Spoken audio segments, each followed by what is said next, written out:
Ça a créé aussi une dynamique, nous, dans l'équipe, une très grosse dynamique, puisque du coup, le fait d'utiliser, entre autres sur les serveurs, une arborescence qui était commune. Partager commune, oui, absolument. Souvent, dans les serveurs, chacun va créer, en fonction de son feeling, Mhm. euh, une certaine non, une manière de Mhm. classer ces fichiers. À partir du moment où on a tous une arborescence qui est identique, Mhm. eh bien, quand on va chercher une information, bah, bien évidemment, tout le monde la trouve. Et à partir de là, bah, tout le monde gagne beaucoup de temps.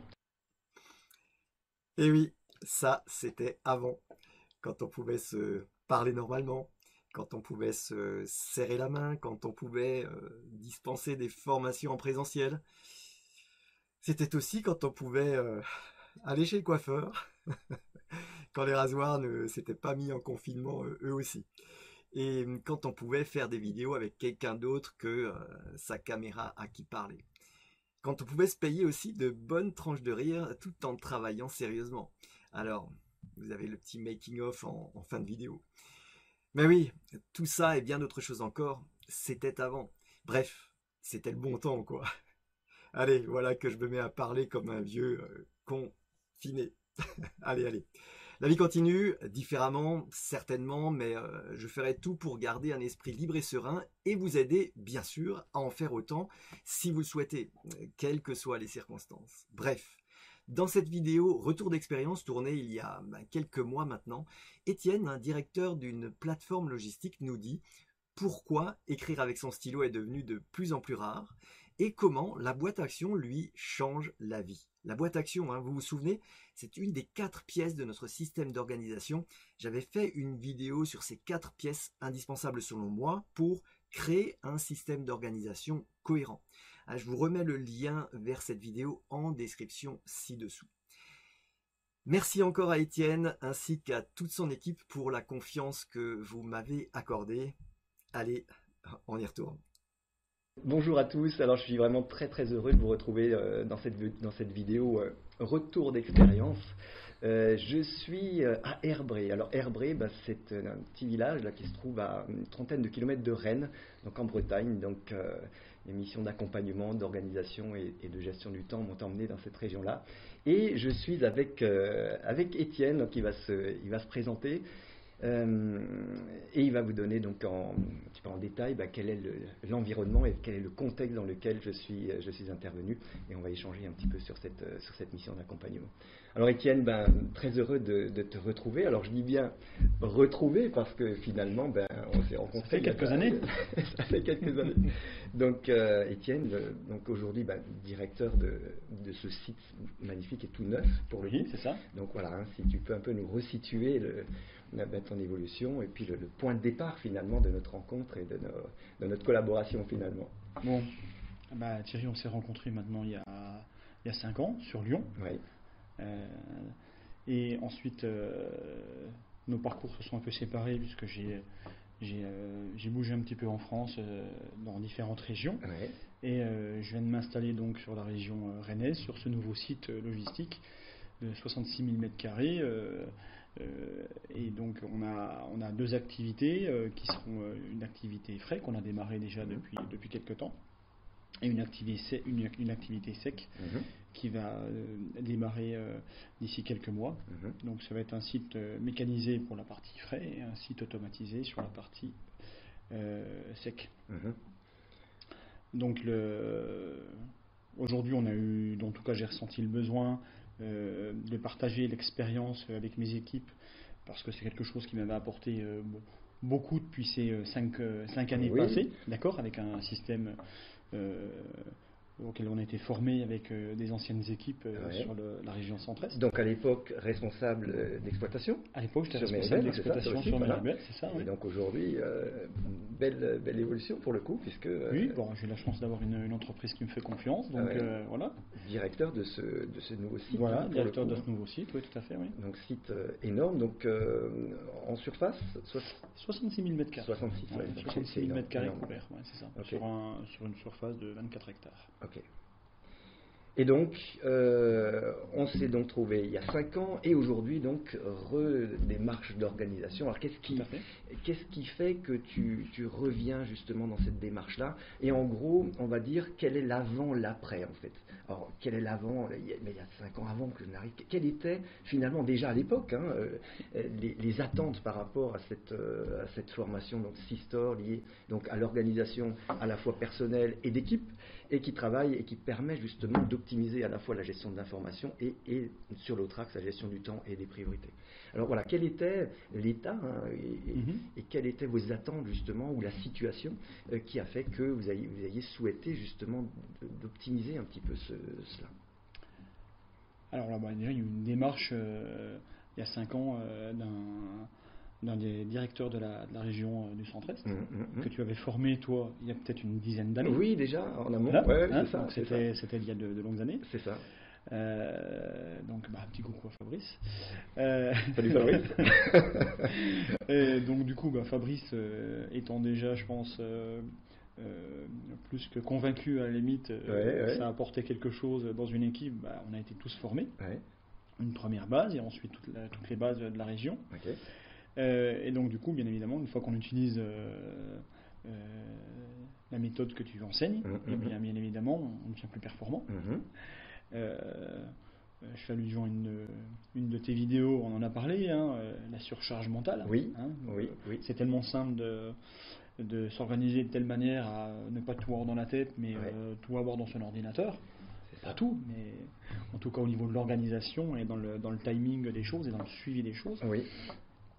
Donc c'est quelque chose, bien évidemment, qui, moi, dans mon quotidien, depuis 5 ans, m'a accompagné et au bout d'un certain temps, on se rend plus con, parce que c'est presque devenu normal. C'est ça, on sait plus qu'on sait finalement. On sait plus qu'on sait. C'est ça, exactement. Et quand je suis arrivé sur le site d'Herbré avec des nouveaux collaborateurs, je me suis rendu compte qu'ils auraient besoin d'un accompagnement, puisque du coup, ils étaient peut-être pas organisés, on va dire, de la bonne manière. Et peut-être que je me suis vu 5 ans en arrière. Oui, c'est ça. Voilà. C'est ça. Donc je me suis dit, va falloir que je refasse appel aux compétences de Thierry pour pouvoir accompagner mon équipe. Et donc du coup, tu viens de former 10 cadres de ma base. Donc des différents services. Stratégiques de l'entreprise. C'est ça, tout à fait, oui. Et donc on est dans un processus d'accompagnement. On est à peu près à mi-parcours. C'est ça. Il y a encore un peu de travail à faire. C'est ça, donc on a posé les fondations. Donc première, deuxième étape, pose des fondations, et ces fondations consistent donc à structurer le système d'information de l'entreprise. Alors c'est vrai que souvent on voit la taille de l'entreprise, on se dit que la taille de l'entreprise va être proportionnelle à la taille des arborescences finalement, parce qu'évidemment on manipule, ou en tout cas on travaille sur une quantité d'informations, donc fichiers, informatiques, Excel, PDF, peu importe le format, on travaille sur des volumes d'informations qui sont juste énormes. Donc, comment faire pour effectivement structurer ça? Donc, c'est une partie de cette démarche. Donc, on pose des fondations. Donc, on a travaillé un peu là-dessus. Ouais. Et donc, du coup, qu'est-ce qui ressort en fait comme impression par rapport à cette démarche-là, du coup? Alors, au départ, quand tu nous fais la première présentation, dans la première phase, on va dire, les personnes ne comprennent pas tout de suite. Oui. Mais comme j'utilisais déjà moi-même à la limite le système, les gens se disaient de toute façon, ils se rendaient bien compte que parfois j'arrivais, ils devaient se dire que j'avais peut-être une très bonne mémoire, mais ils se sont rendus compte pendant les premières phases de la formation, je n'ai pas du tout de mémoire. Puis je ne cherche pas à avoir à la limite de la mémoire, je ne vais pas me polluer à la limite sur des choses où je n'ai pas besoin de me polluer. Exactement. Pour mieux se concentrer à la limite sur bien d'autres choses, sur la créativité, sur plein de choses, dans le contact avec les autres, mais pas perdre de temps, essayer de se rappeler à la limite les choses qu'on doit faire ou le suivi des différentes tâches qu'on peut avoir. Il faut essayer de simplifier au maximum, de rationaliser, pour être plus efficace. C'est ça. Et on se repose finalement sur ce système pour se libérer de la mémoire, et comme tu dis très très bien, qui nous rend plus disponibles pour la créativité, pour être plus à l'écoute. C'est ça. Et d'autant plus dans ces fonctions de management où il faut être à l'écoute, à l'affût de moins de choses. On ne peut pas être dans un brouillard permanent, sinon on perd des choses. C'est certain. Donc on se repose sur le système, et effectivement quand on débute, on découvre ça, c'est quand même quelque chose qui aborde des choses de manière très différente de ce dont on a l'habitude. Oui. Et c'est vrai que quand on voit quelqu'un fonctionner, on se dit tiens, mais il y a quelque chose, mais on n'arrive pas à dire quoi finalement. Donc, première étape, on recrée ou on refonde finalement le système d'organisation concrètement, donc arborescence, pour le stockage des fichiers, du coup. Et on arrive à quel résultat là, par rapport à ça? Qu'est-ce que ça permet de faire en fait? Qu'est-ce que tu as constaté à la fois sur tes expériences passées? Ça peut permettre de faire. Alors, bon, il y a différentes choses. Il y a déjà le fait de retrouver par exemple facilement un mail. C'est ça. Mais retrouver facilement un mail ou une pièce détachée à la limite qu'on a positionnée, qu'on a enregistrée sur son PC. C'est ça. Ou sur un serveur. Ou simplement le fait de l'avoir classé dans son armoire, puisque le mode d'archivage va être le même, exactement le même, en tout cas l'arborescence va être la même en fonction du support. C'est ça. Et à partir de là, même si on a un doute, du coup le doute est levé assez vite, puisqu'on se dit de toute façon ça doit être rangé à tel endroit, donc que j'aille sur mon PC. C'est ça. Sur le serveur ou dans un dossier papier, dans une armoire, on va le retrouver la logique exactement la même, donc on va le retrouver. L'avantage aussi, c'est que lorsqu'on fait des tris au niveau des recherches sur sa boîte mail, le fait d'avoir une codification des principes de base à la limite où toutes les personnes ont le même principe pour nommer dans les objets, dans l'objet. C'est ça. À partir de là, on a beaucoup plus de facilité puisque tout le monde utilise la même terminologie et à partir de là, quand on reçoit un mail et qu'on a un code, en tout cas nous on a utilisé donc un code, et bien simplement en voyant le code numérique, et bien on sait exactement à quoi ça correspond. Du coup, ça peut faire gagner du temps, parce que si on sait que c'est un suivi et que c'est une information, on sait que c'est pas prioritaire. Par contre, si on voit que c'est un contrat et puis que c'est une action, à ce moment-là, on sait que c'est important. C'est ça. Voilà. Donc ça facilite la communication, on est centré sur les sujets, on facilite aussi le partage, les échanges d'informations, et effectivement, on facilite le stockage de l'information, mais on facilite également son utilisation ensuite, en retrouvant facilement. Et surtout, là, tu as abordé un sujet souvent qui revient, c'est comment fait-on pour structurer et pour retrouver aussi facilement des données informatiques que des données stockées sur papier. Il y a encore du papier, on n'est pas encore 0,0 papier, il y a encore du papier, donc il faut pouvoir structurer ça et retrouver selon la logique. Donc vraiment avoir des logiques de structuration de son information, quel que soit le support, informatique ou papier, qui soient identiques et homogènes. Donc, très très bien, très bien.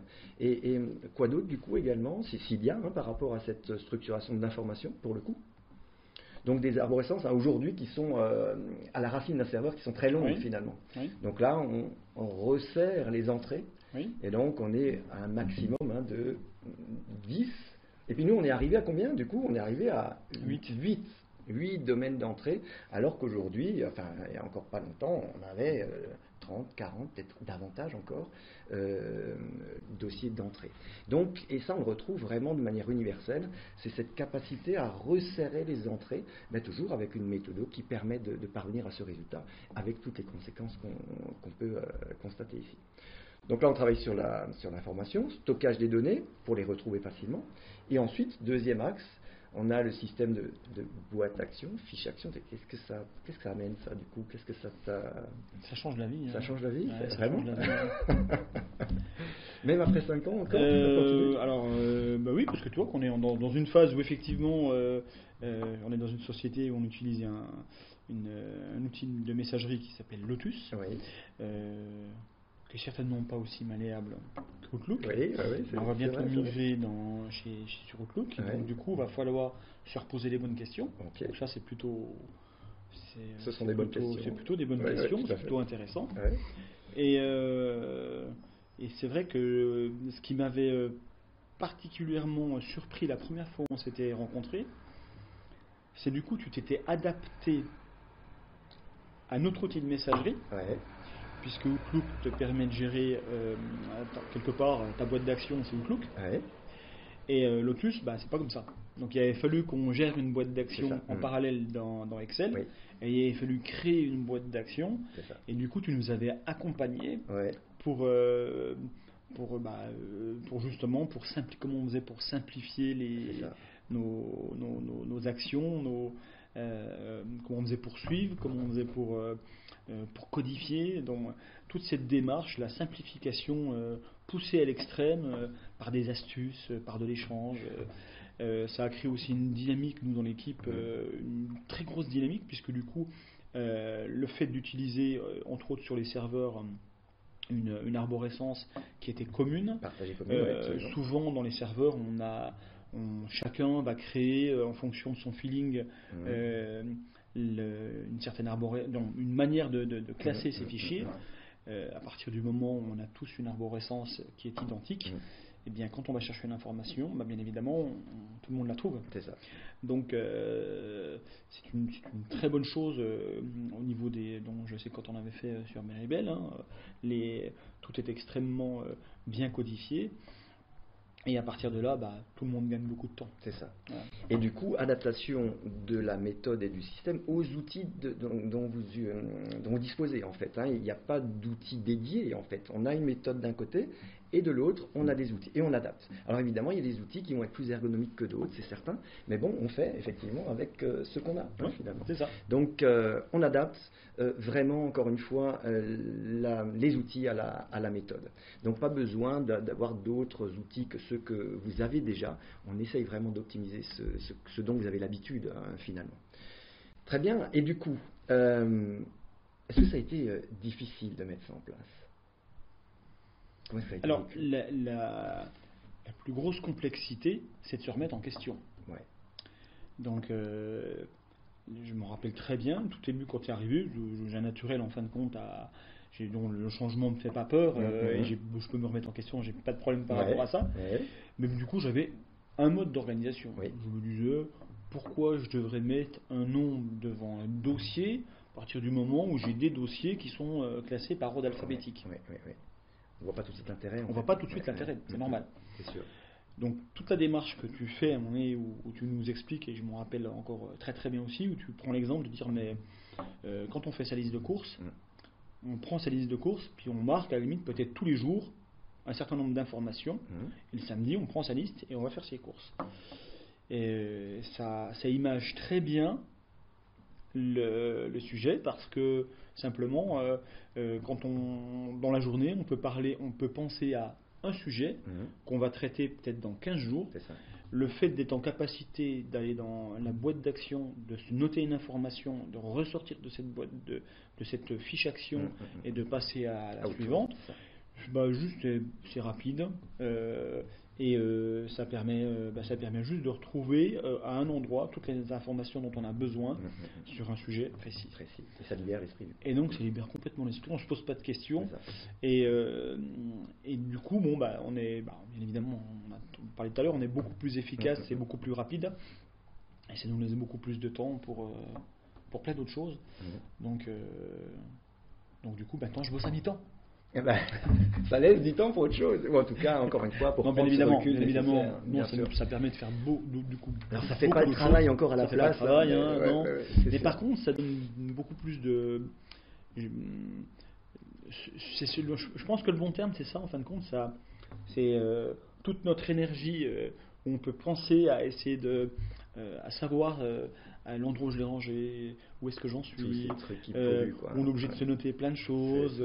C'est assez surprenant. Il m'est arrivé à plusieurs reprises des collaborateurs qui me disaient on ne comprend pas, ton bureau il est vide.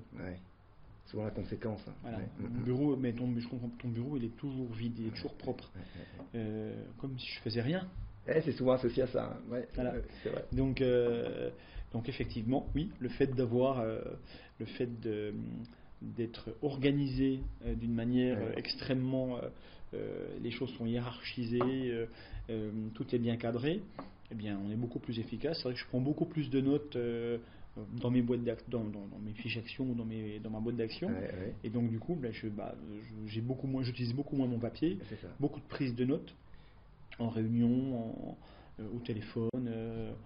Et du coup, j'utilise très peu mon stylo. J'ai mon stylo qui est posé sur le bord de mon bureau, mais il est juste là pour signer quelques contrats, ou bien, mais souvent pour, j'utilise très peu le stylo. Ah oui, comme on est bien structuré, on sait qu'on va retrouver et du coup, naturellement, eh bien, on va davantage utiliser, encore une fois, ces outils informatiques et on sait que cet ordi est bien structuré. C'est ça. Bien souvent, on est dans un espace numérique qui déjà est... Voilà, c'est virtuel, on n'a pas visuellement forcément une vision bien claire de son contenu, donc on a du mal tu vois, avec ça. On sait que c'est structuré, du coup on est vraiment engagé dans son utilisation et pleine utilisation. Et on a beaucoup moins envie d'annoter un post-it sur la table, sur le bureau, toujours pour avoir ses repères visuels. Donc très bien. Plus de post-it. Très très bien, très très bien. Je ne sais pas ce que c'est qu'un post-it. Alors du coup, on est à peu près à mi-parcours, donc on se retrouve dans environ 6 semaines pour la 3e étape, à nouveau des accompagnements individuels, donc toujours une démarche qui va se dérouler dans le temps, parce qu'il faut justement du temps pour s'approprier ces nouveaux réflexes. Les habitudes évoluent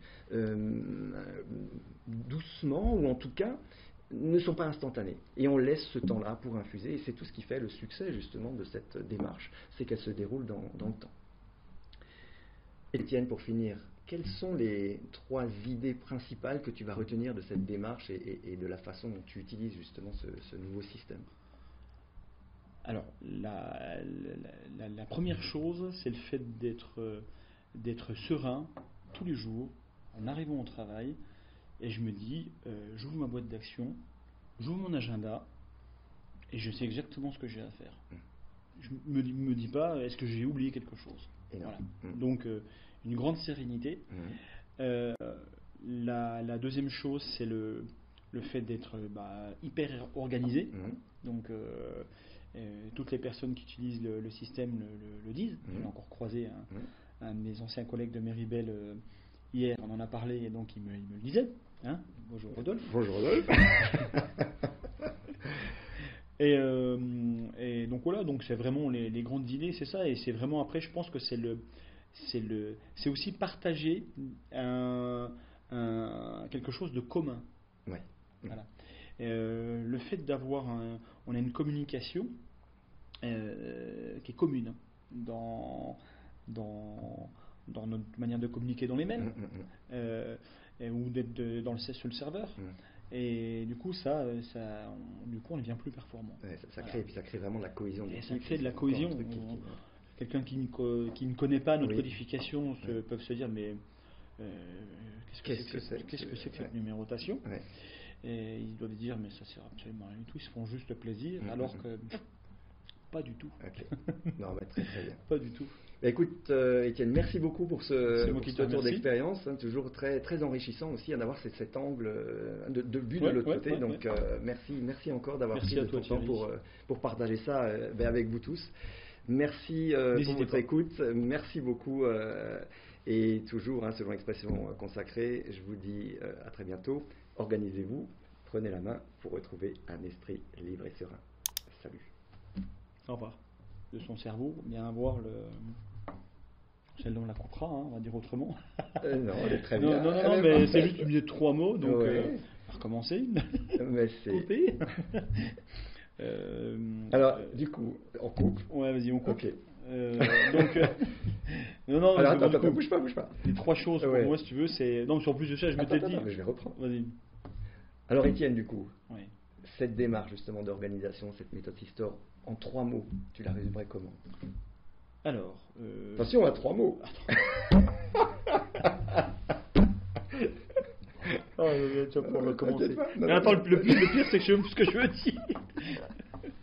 Je le mettrai en making of. Nickel.